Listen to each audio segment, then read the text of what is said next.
everyone, welcome back to my channel. I'm Andrea and it's nice to have you guys here. Today I'm doing May favorites. By the time this video goes up it will be, it'll be June. What month comes after May? Andrea, June. Holy crap, it's June! It is currently May 28th as I'm filming this. It's Sunday. So it's still May, but it's almost June. And oh gosh, the 28th, that means summer school starts in 1 month. I'm not ready, although I am ready for my paychecks to come back. Anyway, I have a bunch of favorites. If you missed my video on Tuesday I did a video on 6 documentary films that I watched on Netflix throughout the month of May that really just stood out. I had way too many favorites for this month, and if I included those in this video is going to be an hour long. So I will try to link a card up above if you missed it. I do have a few things written on my sticky note for this month. I will do those at the end though, because I know some people just like to see the products and things that I have to hold up and get tired of me rambling on. But please stick around to the end. I do have a few YouTube favorites and things like that. So getting started, I found a new nail polish. I'm wearing it now, which don't look too closely because it's getting a bit chipped. I need to redo it. But this is by Nails Inc. It's their Gel Effect polish, and this is in the shade Mayfair Lane, and it's just the perfect kind of dusky blush pink that we all are obsessed with right now. So it's a beautiful shade. It's exactly what I was looking for. I had previously purchased a color from Essie, and I had to return that one. You might have seen that in one of my vlogs when I bought it, because that one, even with 3 coats, was still going on really streaky and patchy. This I can get away with 1 coat if I'm really pressed for time. I'm currently wearing 2 coats. With 2 coats, it is completely opaque and absolutely gorgeous. 2 coats and you're done. And this is, it's got the gel effect, but it's no UV needed, with plasticizer technology and with conditioning flower extract. I find that it feels really good on my nails. I'm not going to attest for how long it lasts and chipping, because my nails chip no matter what. Every polish I try chips within a few days, no matter what claim they make. But I still really, really love this. So that's my favorite nail polish of the month. Some brush favorites. So one is one brush in particular. That is from Wet n Wild. It's these white handles with the kind of white and pink tops. This was like $2 at Walgreens. And they only had the one, but I'm now on the hunt for more of these eyeshadow brushes. I did buy 2 of the face brushes, and I do like them, but I really love the eyeshadow brush. This is just so soft. It feels so comfortable as I'm putting on my eyeshadow, and it does a really great job both packing on eyeshadow as well as blending eyeshadow. This is, if I had to travel and could only bring a few eyeshadow brushes, this is going to be one, and I'm definitely on the hunt. I'm going to try to stop at some more Walgreens and see if I can find some more of these, because at $2 I will happily buy like another 3 or 4 of these. And then the other brushes are part of a set that you might have seen on my Instagram, and that is these beautiful rainbow unicorn brushes. They are fantastic. I got these on Amazon. I will try to put the link down below. They were $15.99, $15, so not expensive. And they also came with a free, they call it a brush egg, that you can kind of put 2 fingers into it to stabilize it, and then it's got a little silicone thing that you can clean your brushes with. And then it also came with a silicone sponge, kind of a dupe for the Silly Sponge, which I'm still playing with. So I would say these are my favorites, but not because they are the best brushes I've ever tried, just because they make me so freaking happy when I sit down and I see them at my makeup space and when I use them. These are probably the 3 of my favorites of the set. This one is a really nice kind of, there's no way to really show you this because it's the shape. This was a really nice kind of flat brush, so I use it if I'm doing any kind of contouring. It's very soft. They're not densely packed, so I would not use a liquid or a cream. Even cream I think would be too much for these. But for powders, so I like this one just for all over setting powder. And then this one's really good for highlighter. So I like that. The other ones I kind of play with a bit more. I'm still trying to figure out the best way to use them. So I would not recommend this particular set as your only set. But if you really want to get in on the unicorn brush trend, and if like me you are just happy with brightly colored, shiny, sparkly things, you might want to go for these brushes. Just saying. And then other makeup favorites. A new concealer that I've been trying is by the brand Pacifica, which I love Pacifica. They are a great natural brand. The quality of their ingredients is really good. This is their Transcendent Concealer. Their Concentrated Correcting Concealer. This is in shade Light, because I'm super pale. It's got a really nice doe foot applicator that you've got a lot of control over where the product goes. This is their correcting. They also have one that's kind of brightening, so they've got 2 shades in the color correcting and then 2 shades in the brightening. This has finally been kind of the perfect match for blemishes. It blends out really easily and it feels really comfortable, and I don't find that when I put this over a breakout that it makes the breakout worse by the end of the day, so loving that. And then another second cosmetic favorite of the month is by Tarte. This is their Rainbow Highlighter in the shade Spellbound Glow. I did a first impressions get ready with me on this. I love this. I mix and swirl all the colors together, and it's not showing up as strongly on my hand, but if you watch that video, I'll try to do a card or link that as well. When I first put that on, it was like bam. So I'm just a huge fan of this. I can build it up and make it really dramatic, or I can kind of play it down and have it be a much more natural looking highlight. But yeah, it's gorgeous and it's pretty. It's not, it's rainbow in that there's 4 different shades, but you don't really get the definition between the shades. They're all essentially the same, so I just swirl them all together. But it does have a really beautiful effect, and I'm loving this. This has been the main highlighter that I've worn since I bought it. Definitely would say it's worth it. And then another beauty favorite is the Pacifica, also by Pacifica. This is their Cactus Water Micellar Cleansing Tonic. So this has cactus, coconut, calendula, and grapefruit waters come together in this innovative, powerful tonic that helps capture and lift away dirt, oil, and impurities without harsh rubbing. It's infused with a glycolic acid to support a brighter appearance. And leave skin feeling clean and refreshed without over drying. I would definitely agree with this. I don't feel like my skin feels super stripped after I use it. It's got a really nice light scent. It takes off my makeup really well, including eye makeup. And I like that it's got the glycolic acid in it. The ingredients are pretty good. So I found this at Sprouts. I randomly went into Sprouts one day and checked out their beauty section while I was picking up other stuff, and I thought, cactus water, that sounds really interesting. So I've only used a little bit, as you can see, and that's still a fair amount because a little bit goes a long way.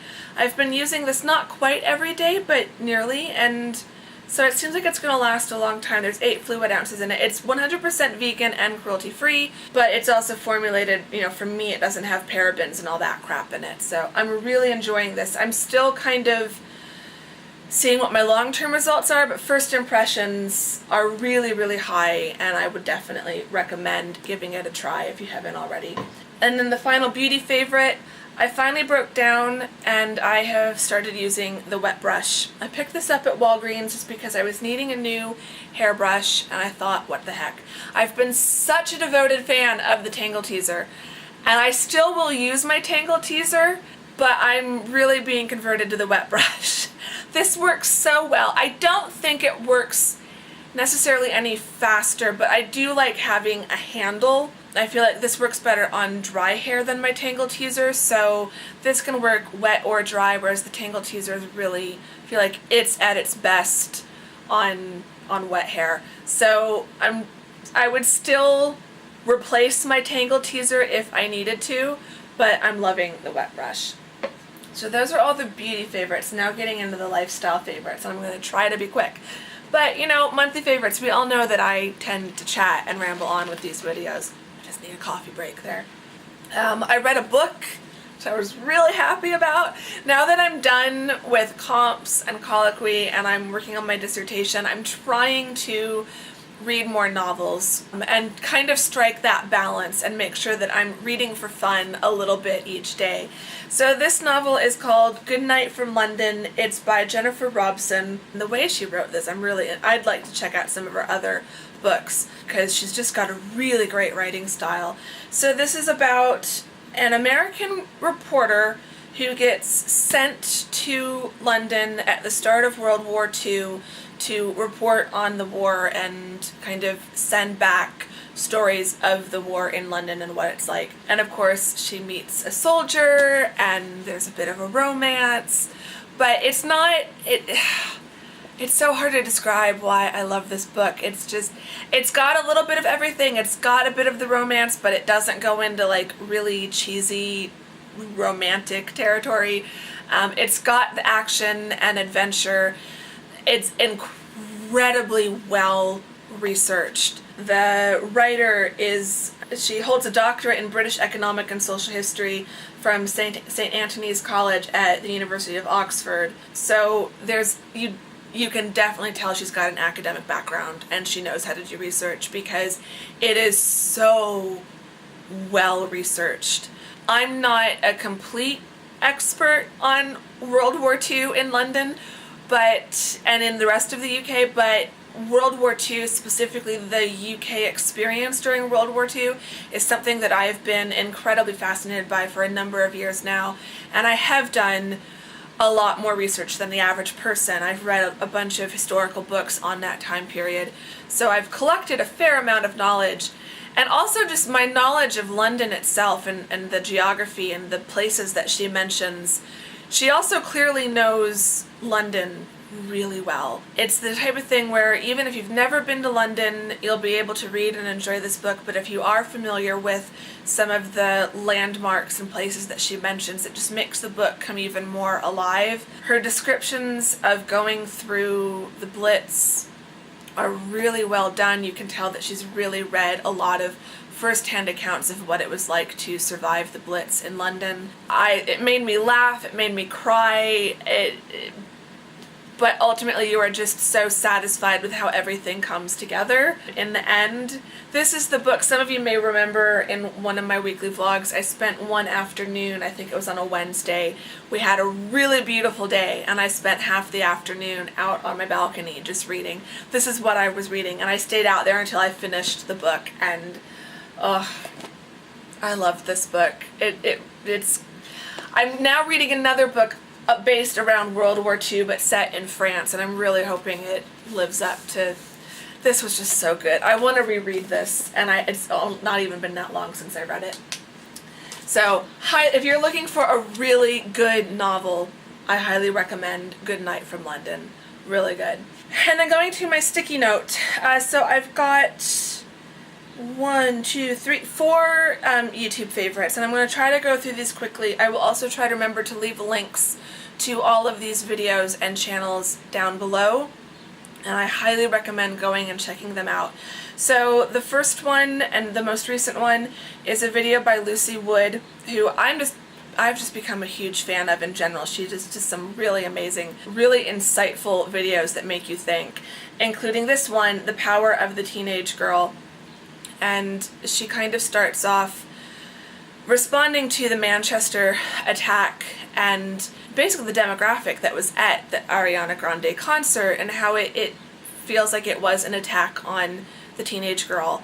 But then also goes into how critical we are of teenage girls and how undeserving of that criticism they are, and really kind of celebrates the power of the teenage girl. And I shared it on Twitter twice within like 2 or 3 days, because even a day or so later I was still thinking about that video. When I sit down and really think about what she's saying, I get emotional all over again because she just has so many brilliant points. So please, please, please go into the description box below and check out that video because it's, I was really moved and impressed by it. The next video is by M. Ford, who's another huge favorite of mine, and she just recently hit 1 million subscribers, which was so cool to watch. I've been following her for quite a while now, and she's really kind of the person who, even though I'm in my mid, now getting towards late 30s,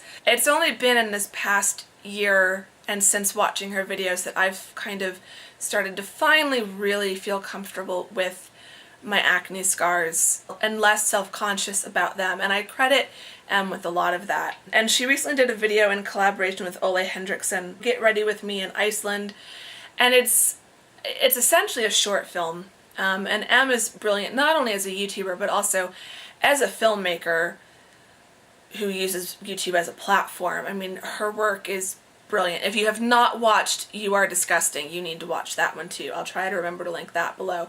But I really liked the message that was kind of the undercurrent to this Get Ready With Me. It was so much more than your regular Get Ready With Me video. I watched it twice, back to back, and I nearly cried both times because it was just so beautiful. Another one is by a YouTuber named Megan, I think is her name. Her channel is Eye Makeup Stuff, so makeup as in makeup that we put on our face.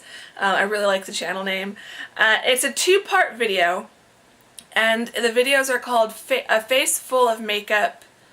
I think it's a face full of makeup using tricks or techniques that don't work on me. And she's talking about how we are constantly trying makeup techniques and products and methods that we see on Instagram, we see on YouTube, and we wonder why we can't get the same result. And it's because makeup is so personal to our own faces, and so what works for one person doesn't work on someone else. And it was watching that video that I realized I really don't need to put a highlighting concealer on my chin. We're so used to seeing YouTubers who do the forehead, down the nose, on the chin, and under the eye. And I've never liked the way it looks when I do that on my chin, so I've stopped. So it really made me think about how, you know, what things do I use or what techniques do I use that I really shouldn't. So I highly recommend watching those. And then the final YouTube favorite is just a general shout out. Her name is Julia. Her channel is Style on Nylon. I will include the link for that down below. I'm a huge fan of her on Instagram and of her blog. So I was really excited when I saw that she was starting to create new and more frequent content on her YouTube channel. Go give her channel some love and subscribe to her and tell her that I sent you. And yeah, I'm gonna shut up before my camera automatically shuts off and end this video, and I hope you enjoyed it. Say hi in the comments, let me know what your May favorites were. Oh my gosh, it's June. Subscribe if you're not subscribed, give the video a thumbs up if you liked it, and I will see you all very soon in the next video. Thanks for watching. Bye-bye. I made it. It didn't shut off. It's still going. Yay. Okay, bye.